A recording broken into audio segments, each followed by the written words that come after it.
ঢাকা জেলার 19 আসনের গণমানুষের নেতা, বাংলাদেশ জামাত ইসলামী ঢাকা জেলার সম্মানিত সেক্রেটারি, জামাত মনোনীত 19 আসনের এমপি পদপ্রার্থী অধ্যক্ষ আফজাল হোসাইন।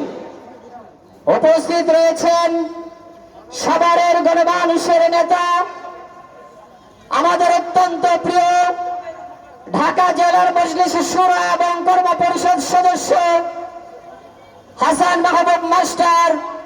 উপস্থিত রয়েছেন গণমানুষের নেতা, বাংলাদেশ জামাত ইসলামী ঢাকা জেলার মজলিস শুরার সদস্য, আইন বিষয়ক সম্পাদক অ্যাডভোকেট শহীদুল ইসলাম এবং ঢাকা জেলার বাংলাদেশ জামাত ইসলামীর বিভিন্ন পর্যায়ের দায়িত্বশীল নেতৃবৃন্দ এবং আজকের জনসভায় উপস্থিত সম্মানিত উপস্থিতি সবাইকে এই সভায় উপস্থিত হওয়ার জন্য শুভেচ্ছা জানাচ্ছি।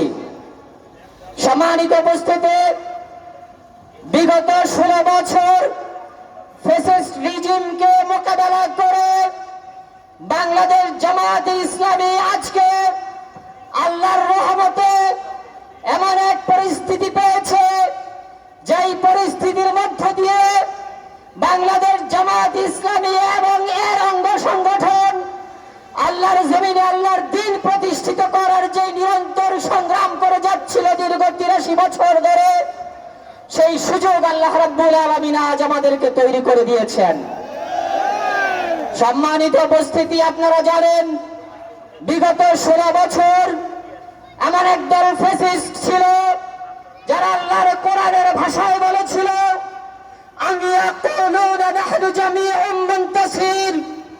পৃথিবীতে এমন কোন শক্তি নেই আমাদের শক্তিকে খর্ব করে আমাদেরকে পরাজিত করে। কিন্তু আমার রব তার জবাবে বলেছেন, সাইয়ুহজামুল জামউ, তোমরা খুব শীঘ্রই দেখতে পারবে তারা খুব পরাজিত হয়ে গেছে। এবং তোমরা খুব শীঘ্রই দেখতে পারবে তারা পৃষ্ঠ প্রদর্শন করে এমন ভাবে পালিয়ে গেছে, পিছনের দিকে তাকানোর সময় তারা পাবে না। আল্লাহ রাব্বুল আলামিন সেই সমাজ এবং সুযোগ তৈরি করে দিয়েছেন। এদেশের যারা ইসলামী আন্দোলনের কর্মী, যারা স্বপ্ন দেখে আল্লাহর জমিনে আল্লাহর দ্বীন প্রতিষ্ঠিত হতে হবে, তাদেরকে আল্লাহ এই সুযোগ তৈরি করে দিয়েছেন। আল্লাহ বলেছেন, ইনফিরু খিফাফাও ওয়া সিকালা, আমি যে সুযোগ তৈরি করে দিয়েছি এই সুযোগকে কাজে লাগিয়ে তোমরা ময়দানে নেমে পড়ো এবং ওয়াজাহিদু বিআমওয়ালিকুম ওয়া আনফুসিকুম, এবং তোমাদের যে সম্পদ এবং জান আছে তার বিনিয়োগ করার মধ্য দিয়ে এই জমিনে আল্লাহর রাজ কায়েমের জন্য প্রচেষ্টা চালাও।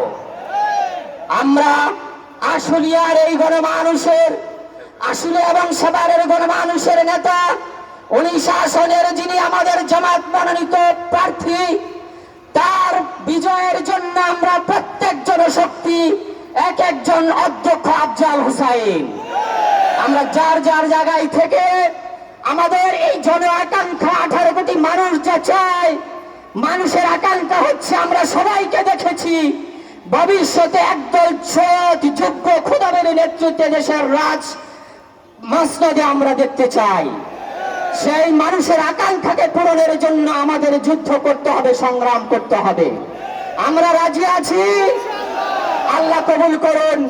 এই প্রত্যাশা রেখেই আমার কথা শেষ করছি। আসসালামু আলাইকুম ওয়া রাহমাতুল্লাহ।